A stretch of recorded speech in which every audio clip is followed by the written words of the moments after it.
दिवाली के दिन बहुत खास होते हैं। घर की मिठास और किचन की खुशबू। पर हर साल एक ही चैलेंज कि इतना सारा नाश्ता कैसे बनाएं। हेलो एवरीवन, मैं हूं स्वाति और आज मैं आपके साथ शेयर कर रही हूं 4 मीठे और नमकीन दिवाली स्पेशल नाश्ते जो हम बनाएंगे सिर्फ और सिर्फ 2 घंटे में। मीन्स स्वीट भी, स्पाइसी भी और फेस्टिव फन भी। और साथ ही साथ ढेर सारे टिप्स एंड ट्रिक्स भी शेयर करती रहूंगी जिससे हर स्नैक बनेगा परफेक्ट, क्रिस्पी और टेस्टी। तो सबसे पहले हम लगाएंगे शक्करपारे और मठरी का डो। मैदे की जगह मैं आटे के शक्करपारे बना रही हूँ जो और ज्यादा हेल्दी है और साथ ही एकदम क्रिस्पी और हल्के बनेंगे, पर जिसके लिए हमें कुछ पॉइंट्स ध्यान में रखना है। जैसे पैकेट वाला आटा यूज करें क्योंकि वो चक्की वाले आटे से ज्यादा फाइन होता है।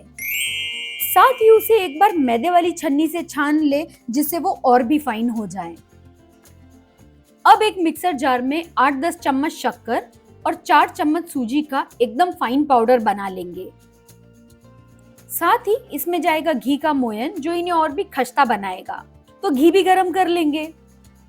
बस अब आटे में मिलाएंगे हम पिसा हुआ पाउडर, हाफ टी स्पून नमक और घी, और दोनों हाथों से अच्छे से मिक्स कर लेना है। मैंने लगभग हाफ कप घी यूज किया है। इस तरह से मुट्ठी बनाकर देखेंगे, अगर मुट्ठी बन रही है मींस परफेक्ट मोयन है।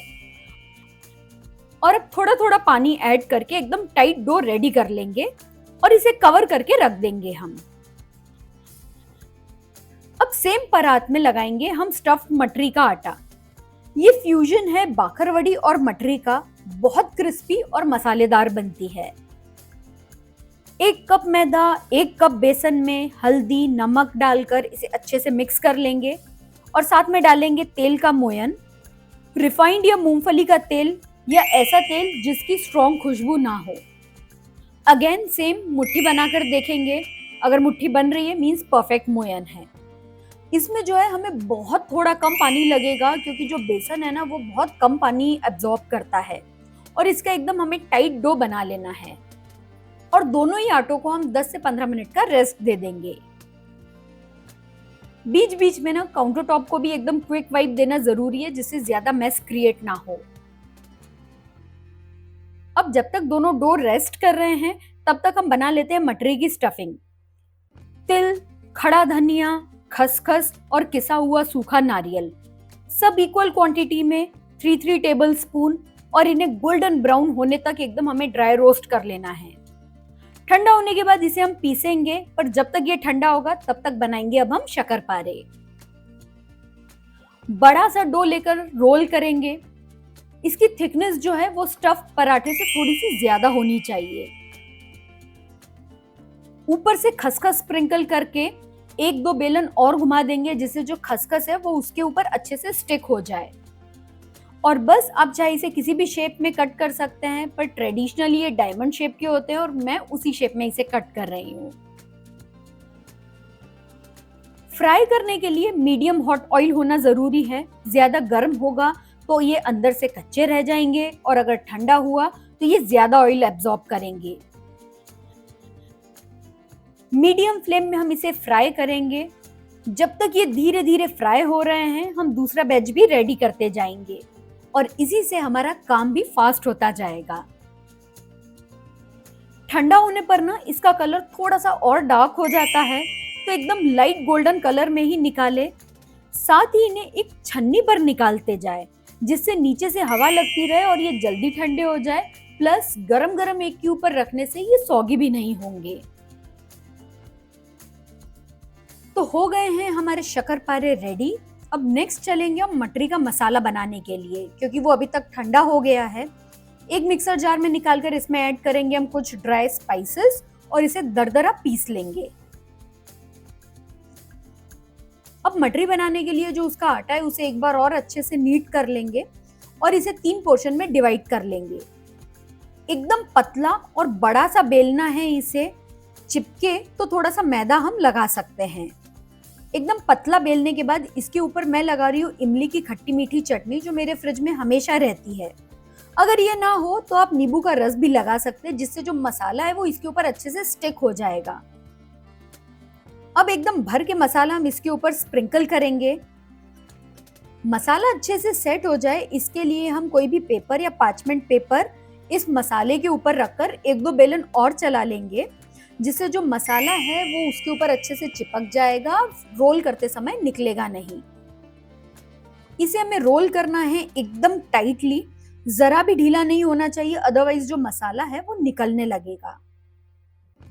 अच्छे से सील करने के बाद 1/2 इंच के करीब बॉल्स हम कट कर लेंगे और बस अब हर बॉल को लेकर दोनों हथेलियों के बीच में हल्का सा सेंटर से प्रेस करेंगे। और ये जो मटरी है हमारी डीप फ्राई करने के लिए रेडी है। मीनवाइल मैंने तेल भी गरम करने के लिए रख दिया था और इस तरह से 2 बैच रेडी करके रखे हैं। फिर डीप फ्राई करना स्टार्ट करेंगे। मीडियम हॉट ऑयल में लो टू मीडियम फ्लेम पर हम फ्राई करेंगे और साथ साथ में बाकी की मटरी भी बनाते जाएंगे। मसाला काफी बच गया था तो इसे मैं फ्रिज में स्टोर कर रही हूँ, क्योंकि ये काफी वर्सेटाइल है। इससे हम मिनी समोसा, कचौड़ी, इनफैक्ट नमकीन पराठे भी बना सकते हैं। और खस्ता करारी एकदम फ्यूजन मटरी और शक्करपारे हमारे दोनों रेडी हैं। फ्रेंड्स, अगर आपको ये 2 रेसिपी पसंद आ रही है तो आई एम श्योर आपको आगे की रेसिपीज भी पसंद आएंगी, जिसके लिए वीडियो को लाइक और शेयर करने के साथ चैनल को सब्सक्राइब करें और साथ ही में बेल आइकन को जरूर प्रेस करें ताकि अर्बन रसोई का एक भी वीडियो आप मिस ना करें। अब बारी थी चूड़ा बनाने की। बड़ी सी कढ़ाई में थोड़ा सा तेल और हल्दी डालकर पेपर पोहा या जिसे कागजी पोहा भी बोलते हैं, उसे डालकर हम रोस्ट कर लेंगे। एकदम धीमी आंच पे हम इसे रोस्ट करना है ताकि ये एकदम क्रिस्पी हो जाए। अगर आपके पास टाइम है तो आप कड़ी धूप में भी इसे 2-3 घंटे के लिए रख सकते हैं, जिससे भी ये थोड़ा सा क्रिस्पी हो जाता है। हल्दी डालकर रोस्ट करने से ना हल्दी सब दूर मिल जाती है। सेम कढ़ाई में थोड़े से मखाने भी रोस्ट कर लिए हैं और इसी पॉइंट पर ना हम थोड़ा सा नमक डालकर भी मिक्स कर लेंगे, जिससे नमक जो है पूरे मिक्सचर में अच्छे से मिक्स हो जाए। अब सेम कढ़ाई जो हमने शक्करपारे और मटरी को फ्राई करने के लिए यूज की थी ना, उसी में हम बाकी की फ्राइंग भी करेंगे। तो सबसे पहले तलेंगे हम काजू।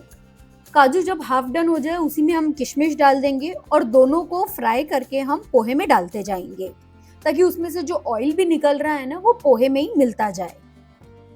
और इसी तरह से हम सूखा नारियल, मूंगफली को भी डीप फ्राई करके डाल देंगे। इस चूड़े के साथ ना मेरे बचपन की ढेर सारी यादें जुड़ी हुई है। आई होप मम्मी की इस रेसिपी को मैं जस्टिफाई कर सकूं। अगर आपके पास भी ऐसी कोई यादें हो तो कमेंट सेक्शन में जरूर शेयर कीजिए। अब इसमें जो सीक्रेट इंग्रेडिएंट है ना वो है सिट्रिक एसिड। सिट्रिक एसिड और शक्कर का पाउडर बनाकर हमें इस चूड़े में मिलाना है। अगर हम अमचूर पाउडर बनाते हैं ना तो जो पोहे का कलर है वो थोड़ा सा डार्क हो जाता है। सिट्रिक एसिड से चूड़े का कलर भी इंटैक्ट रहता है और वो जो टेंगी फ्लेवर आता है ना वो बहुत ही मजेदार लगता है। अब तड़का लगाने के लिए ना ढेर सारे इंग्रेडिएंट लगते हैं, जिसे मैं पहले से ही रेडी करके रख लेती हूँ ताकि एंड मोमेंट पे हम कुछ भूल ना जाएं। अब फ्राइंग वाले तेल में से ही थोड़ा सा तेल मैंने निकाल लिया है और सेम तेल में हम डालेंगे राई, जीरा, हींग, हरी मिर्ची, कड़ी पत्ता, भुने चने की दाल, दरदरा कुटा खड़ा धनिया, सफेद तिल, हल्दी, लाल मिर्च पाउडर, नमक। सब मिक्स करेंगे अच्छे से, एकदम गोल्डन ब्राउन करके पोहे में इसे हम ऐड कर देंगे। अच्छे से इसे मिक्स कर लेंगे और चूड़ा तैयार है। इस चूड़े की खास बात यही है कि ये डीप फ्राइड नहीं है, रोस्टेड है, जिससे ये और भी हेल्दी है। आप चाहे तो जो मूंगफली, ड्राई फ्रूट और नारियल को हमने डीप फ्राई किया था उसे भी आप एयर फ्रायर कर सकते हैं, तो और भी ऑयल की क्वांटिटी कम हो जाएगी। बस जो ऑयल लगेगा वो सिर्फ और सिर्फ तड़के के लिए ही लगेगा। अब नमकीन के बाद कुछ मीठा तो बनता है ना, इसीलिए लास्ट रेसिपी है मेरी सिर्फ और सिर्फ 10 मिनट में बनने वाला इंस्टेंट कलाकंद, जिसके लिए मैंने 200 ग्राम होममेड पनीर लिया है और मैं इसे डायरेक्ट कढ़ाई में ही ग्रेट कर रही हूँ। ग्रेट करेंगे ना तो जो कलाकंद का दाना है वो बहुत अच्छा निकल के आएगा। 200 ग्राम पनीर में 200 ग्राम ही कंडेंस मिल्क लिया है। अब इसमें हम ऐड करेंगे 2 टेबलस्पून मिल्क पाउडर। मिक्स करके इसे एकदम लो फ्लेम पर रख देंगे। साथ ही साथ इतनी देर में चूड़ा भी ठंडा हो गया है तो इसे भी कंटेनर में फिल करते जाएंगे। इस तरह से साथ साथ में काम करते जाते हैं ना, तभी हमारा काम फास्ट हो जाता है। अब ये जो मिक्सचर है ना, इसे हमें कंटिन्यूअसली चलाते जाना है जब तक कि ये गाढ़ा ना हो जाए। मीनवाइल मैंने पिस्ता भी ग्रेट करके रख लिए हैं गार्निशिंग के लिए। ये देखिए, विद इन 5 to 7 मिनट्स ये गाढ़ा हो जाएगा। दिख रहा है ना एकदम दानेदार। एक बॉक्स में मैंने पार्चमेंट पेपर लगा लिया है ताकि इसको इजीली हम डीमोल्ड कर सके। डालकर इसे सेट कर लेंगे हाफ एन आवर के लिए और बस हमारा 10 मिनट्स कलाकंद भी बिल्कुल रेडी है। लिमिटेड टाइम में इन सभी रेसिपीज को पूरा करने के लिए आपको सिर्फ एक चीज का ध्यान रखना है कि रेसिपी आपको पता होनी चाहिए पहले से और उसके सारे इंग्रेडिएंट्स आपके पास ऑलरेडी अवेलेबल होने चाहिए, जिससे बीच में किसी भी एक इंग्रेडिएंट के लिए आपको अटकना नहीं पड़ेगा। इन सभी रेसिपीज में शक्करपारे और चूड़ा जो है वो मेरी बचपन की यादें हैं और मटरी और कलाकंद को मैंने कई बार ट्राई किया है, जिससे ये परफेक्ट रेसिपी बनी है। हाँ, पर अपनी ट्रेडिशनल रेसिपीज को ना छोड़े, नेक्स्ट जनरेशन को जरूर पास ऑन करें। वीडियो से जुड़े सवाल और सुझाव का मुझे कमेंट सेक्शन में इंतजार रहेगा। मैं स्वाति मिलती हूँ आपसे अगले वीडियो में, तब तक के लिए बाय बाय।